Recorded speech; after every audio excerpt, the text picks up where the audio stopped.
Yo, people, we saying Arsenal, we're going all the way to St. James's Park on Sunday. Let's talk about it.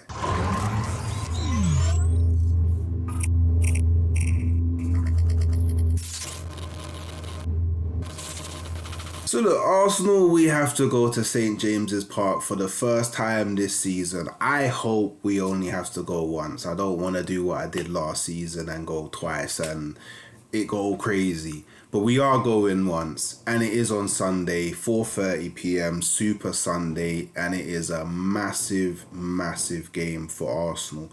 Arsenal have a lot to prove in this game, and there's been a lot of talk about Arsenal, we struggle over there, it's hard for us over there, Arteta don't really know how to win games over at St. James's Park. And you know what, I think even me myself, I've found myself kind of preaching these cliche statements.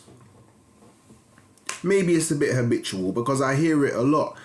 But I've actually sat down and I've looked at it and I've gone, wait, you know what? In the Premier League, it's only the last 2 times I've gone there and they've beaten me 1-0. on both occasions, I believe that's the case. Don't get me wrong, they beat us 2-0 in the League Cup last season, fairs. But I think it's only 2 times I've gone to St. James's Park. Sorry, they beat me 2-0 and 1-0. Yeah. So they beat me 2-0 and they beat me 1-0, 1-0 and 2-0. So the last 3 times I've gone there, yeah? But that's it. That's it. Do you know what I mean? So in the last 3 games I've gone at St. James's Park, I've gone there. I've lost 3 times and in the Premier League. And it was 1-0 and 2-0. Like, it's not batterings. And in some of those games, like, realistically, yeah, we can all look at times and be like, I should have scored. One of those games, we all remember what happened with the ball that went out for a throw-in. But according to Gary Neville, who was doing up shadows, and yeah, it wasn't a throw-in. Do you know what I mean? But look, I'm going there and he ain't there no more. He ain't there no more. You know what I'm talking about. He ain't there no more. Isak, he's gone, man. And that's what's changing everything for me, personally. Like, don't get me wrong, like, Newcastle United do have other good players. Like, I really like Gordon. I like their midfield, even though I think Bruno Guimaraes might be out. But Tonali, baller. Joe Linton, he's rediscovered himself over the last 4 seasons as a midfielder, 4 or 5 seasons as a midfielder.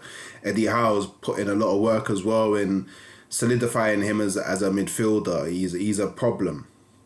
Alanga, he's a speed demon. Barnes, wonderful talent. That's like their defense. Do you know what I mean? Lewis Hall, baller. To get me, like, they got Livermento, baller. Like, they got a lot of good. I can't lie. Botman, they're like, yeah. Pope, not so sure. Not so sure about the keeper at Newcastle. I won't lie to you, but they got a lot of problems in their team. But the biggest problem for me as an Arsenal fan was what Isak used to do. Especially to Saliba and Gabriel. He always had their number. He's the only striker that I've watched play against both of them and actually bully both of them in a game. I ain't seen... I can't... Maybe Haaland's done it like once, but consistently, Isak every single time, and it was annoying. And I mean the way that Newcastle United play, being like very structured and waiting for the counter and breaking and all of that. Like, it was just nasty having nasty having Isak there. But he ain't there no more. Newcastle fans, he ain't there no more. So I'm now looking at it like, cool.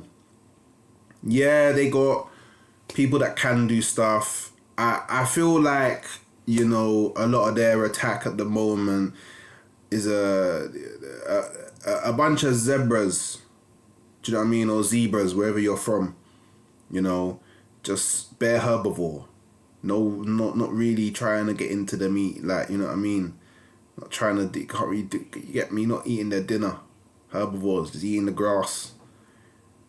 That's such a good metaphor, eating the grass, because all these men do is run up and down the pitch eating grass, bro. But Nottingham's going in. I think they've drawn 0-0 3 times this season. So they've been struggling to score. Sponsored by Nike, maybe a certain guy, he's gone, might have something to do with it. They've been struggling to score, but they think that I'm gonna go there and they're gonna find it easy to score against me.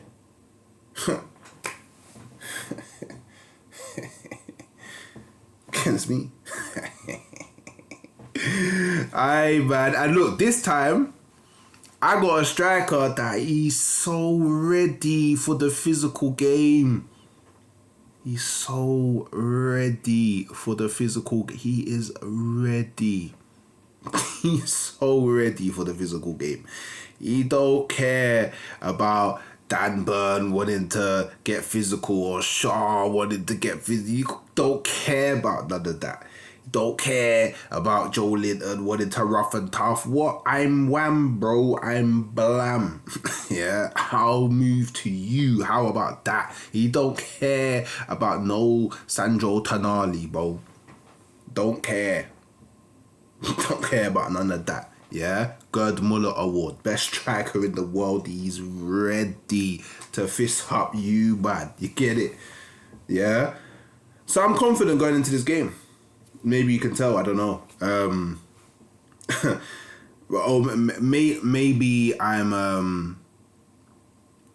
Maybe I'm speaking a bit too quickly. Yeah, because I'm just thinking without Isak, them men are not gonna pose a threat to me. Volta made, yeah, not really.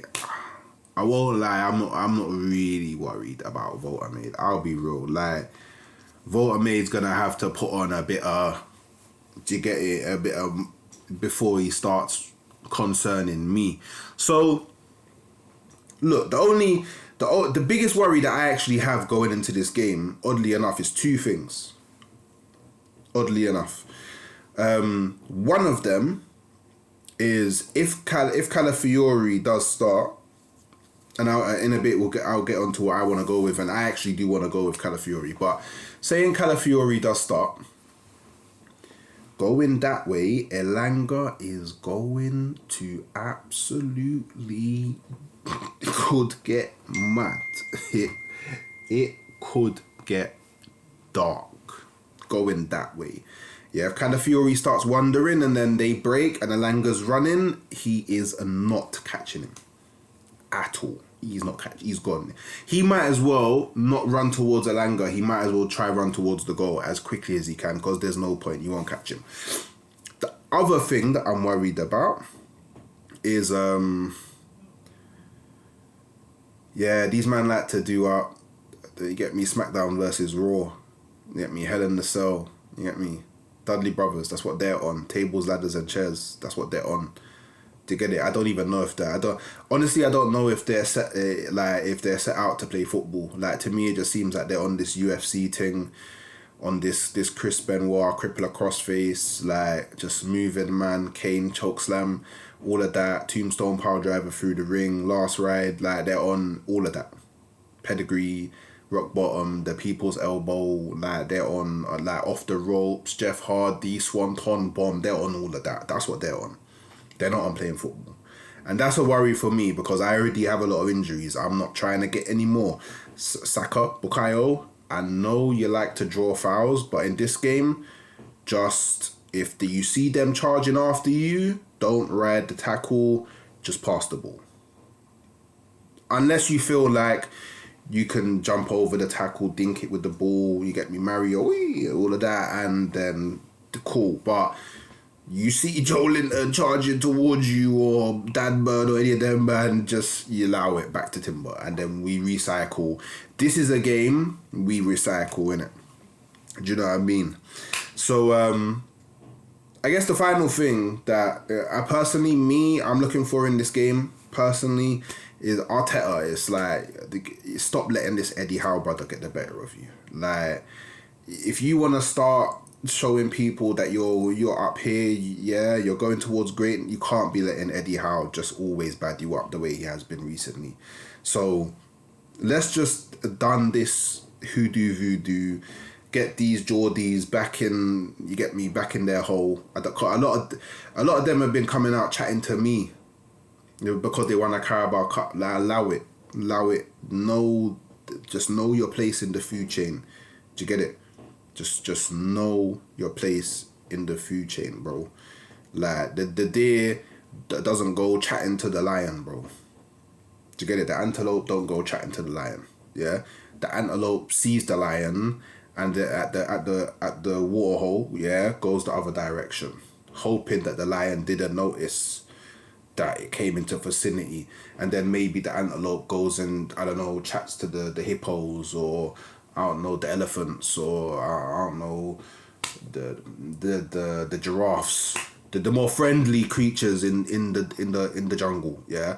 Or cool. I know there's not lions in jungles, but you know what I mean. Pride Rock, they go and chat to someone else in it. You get me? The parrots, parakeets, whatever, you get me. Just not the lions, yeah.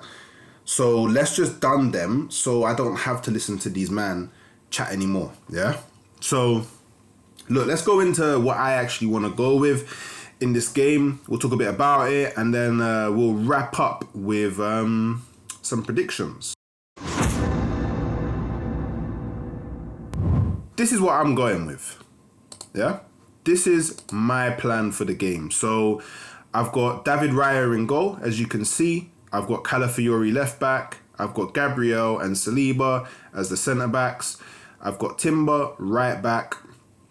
I've got Zubamendi in the solo six. Notice that, because that's what I'm screaming for. Solo six. I don't want to see no double pivots.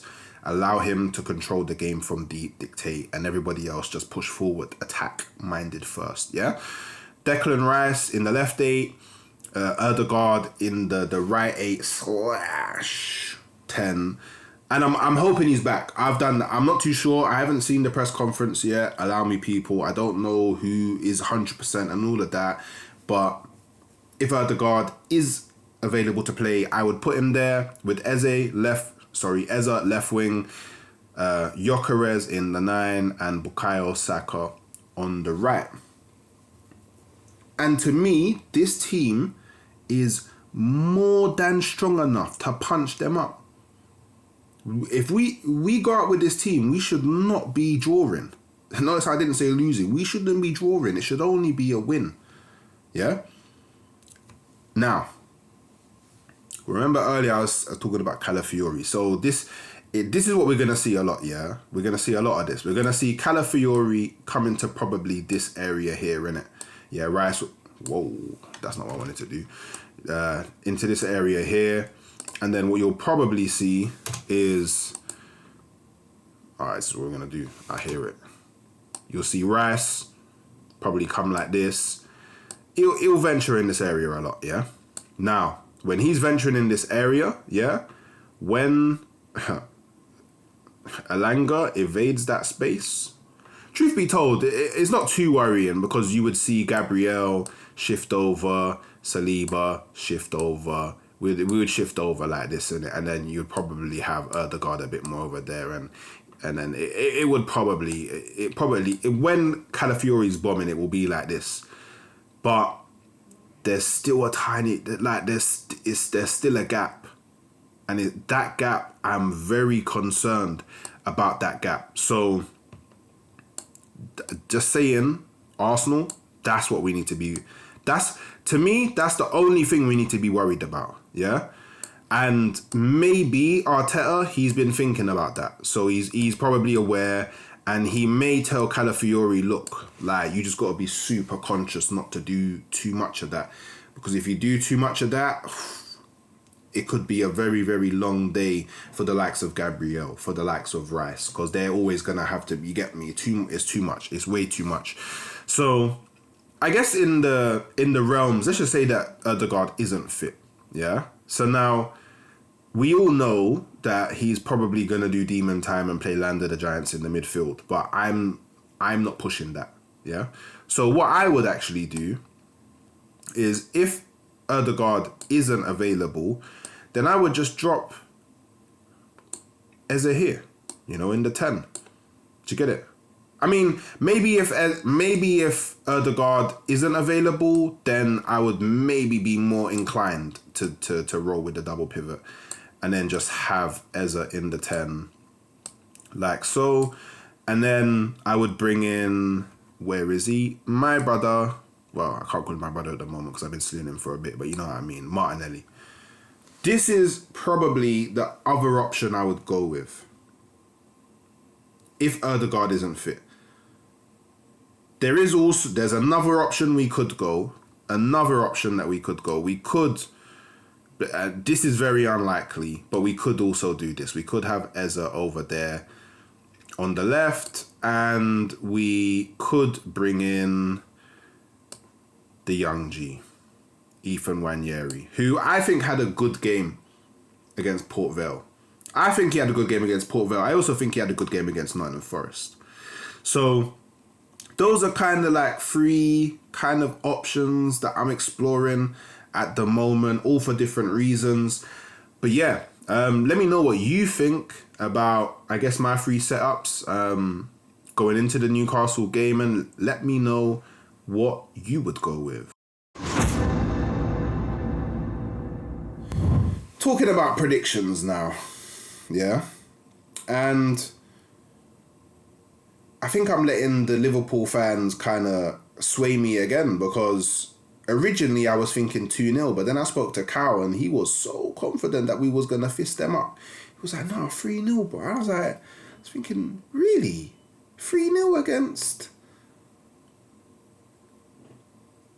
But now I'm like, yeah, you know what, 3-0, yeah, I'm going for it. I'm going for it, people. I'm going for a 3-0. If we're talking about scorers, do you know what? I'm a man, yeah, who believes in manifestation. I believe in manifestation, yeah? So I'm manifesting it, yeah? Speak it into existence, yeah? We're going with a Victor Gyökeres hat-trick, yeah? That's what we're going with, yeah? And we're going with Eze to get 2 assists and Saka to get the other. That's what we're going with. That's what we're going with, people. That is what we're going with.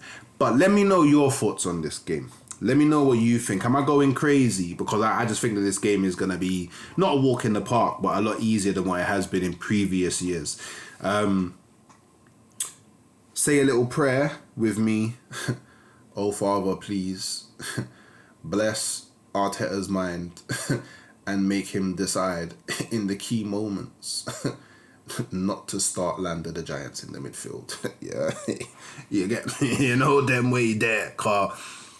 We can't have that. We just can't have that. But let me know what your lineup would be. Let me know your prediction on the game. Let me know how you think this is gonna kind of play out. And I'll catch you next time. Peace.